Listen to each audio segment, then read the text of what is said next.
If you ever hit rock bottom, you know that it is a cold, dark and lonely place. Everywhere you turn, you see failure, depression and disappointment. You struggle to get out of bed in the morning. It seems so pointless. You have nowhere to be, nobody expecting you, and nothing more meaningful to do. But believe it or not, rock bottom is also a blessing. You've got nothing to lose, nothing to hold you back, no reason not to take a risk. You have the power and the freedom to do anything that you want. I'll say that again, just so that you can really hear it and really understand the weight of those words. You have the power and the freedom to do anything you want. Whatever goals you have, it is you that has the ability to chase them, to take the first baby steps in the direction of your dreams. You might find that your goals change along the way, and that's fine. Your ambition doesn't always have to stay exactly the same, but to realize them, you need to get out of bed first. Depression is often treated as if it's a disease, something wrong with you that needs to be cured. This isn't always the case. Humans are social creatures, and like any other social animal, we tend not to do well if we're alone. So if you are unemployed, have no romantic interests, no friends, and you don't see your family, eat nothing but junk food and spend all of your time playing video games, don't be surprised if you are depressed. If you want to improve your mental state, consider going outside and living a life that's worth living before you think of yourself as broken.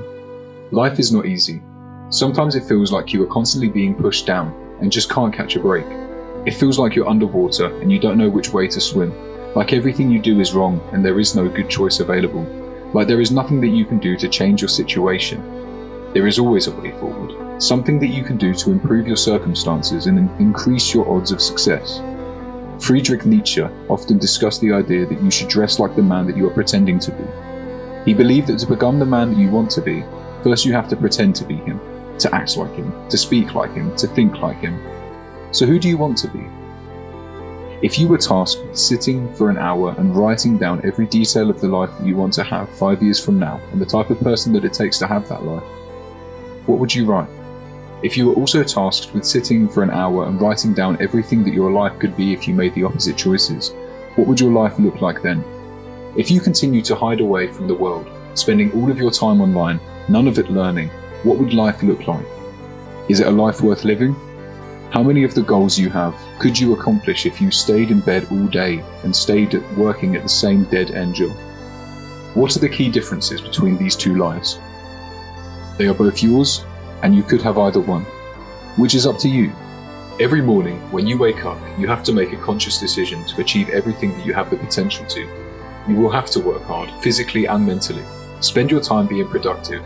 Turn what used to be wasted hours and wasted days into time for learning and make yourself employable both in a career and for your own business. I'm not suggesting that you have to work 18 hours a day or spend all of your free time reading, but it would also be equally ridiculous to spend all of your free time playing video games locked away in your bedroom.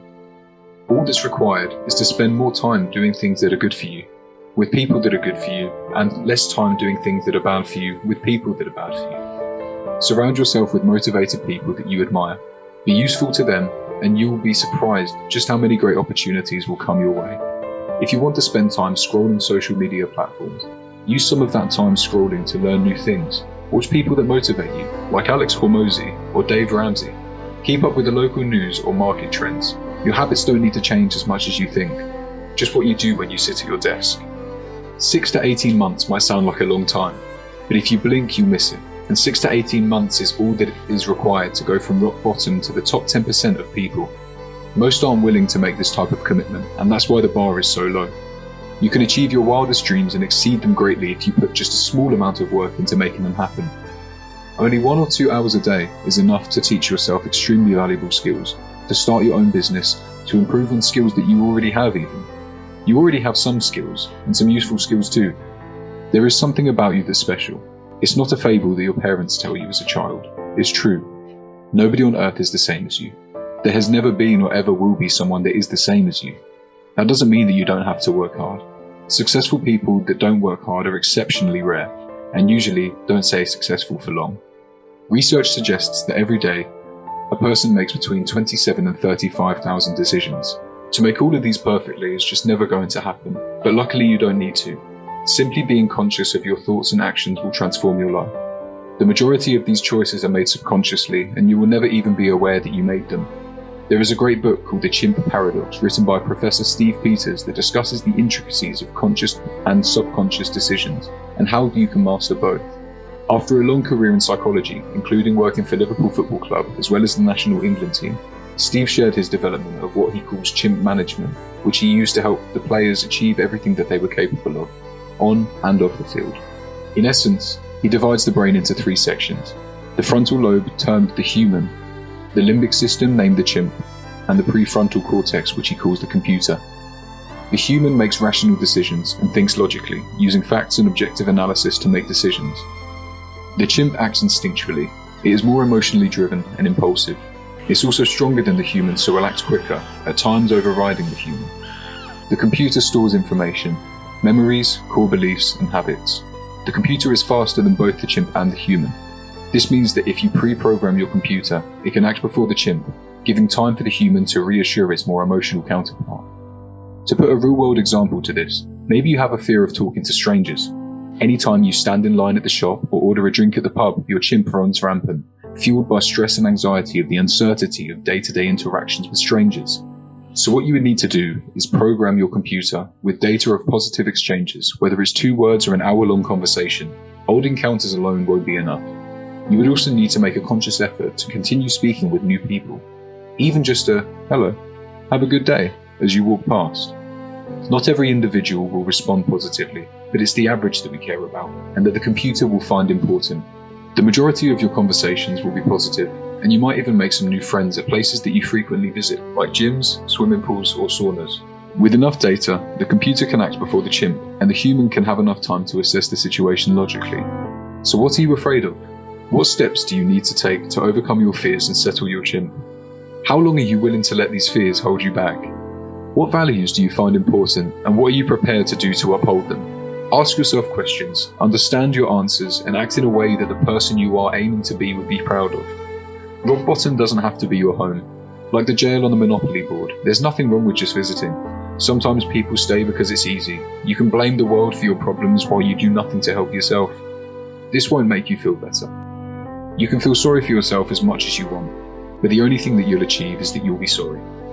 Imagine for a moment having a conversation with your younger self. Would you be proud of yourself? Of your achievements? What would you say? Use your failures as fuel to motivate you to do better. Use your successes as gas to add to that fire. Let nothing hold you back and become someone that you can be proud of, whatever that looks like. The best way to look at the Bible is not as a religious document, but as a guideline for how one should act in a civilized society, based on thousands of years of trial and error.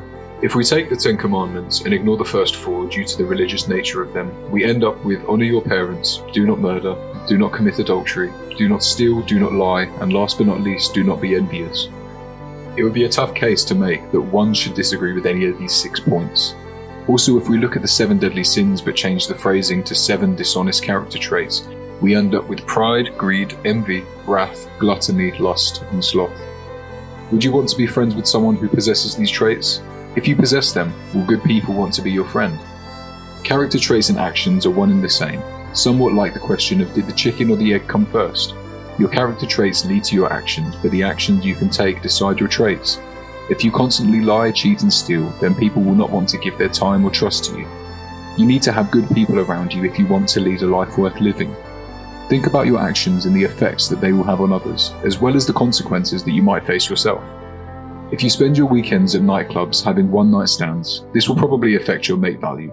If you value high-quality romantic relationships, maybe it's something you should consider. Often people will say that they just need a significant other and that will help them fix their lives. You've probably heard people say this numerous times. When they say phrases like this, they often fail to consider one of the key things that their relationships require: stability. There is probably not going to be a very long line of women waiting to date a homeless man or vice versa. This is obviously an extreme example, but you can draw your own lines and make your own judgments. What are your expectations for a partner? How far are you willing to date? Or do you want someone who can be accomplished, irrelevant to who is standing next to them? Don't forget that people rarely change, especially not meaningfully. Would you take the risk if you were in their shoes? You can ask yourself if you're good enough without needing to feel sorry for yourself. To be objective is hard, really hard. But even with unconscious biases, you can get a good idea for where you are and where you need to be to live the life you want. If you don't know what kind of partner you want, then good luck finding them. How do you expect to find a partner if you don't know what traits you would like to see? Ask yourself how they would think, how they would act, and be honest with yourself when you consider what kind of person this partner would look for.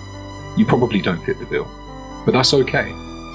Perfect doesn't exist, and you're not going to be perfect in the same way that they won't be. That isn't an excuse not to get as close as you can though. If you are still at rock bottom, I hope you don't spend long there. And if you've already left, I hope you don't return.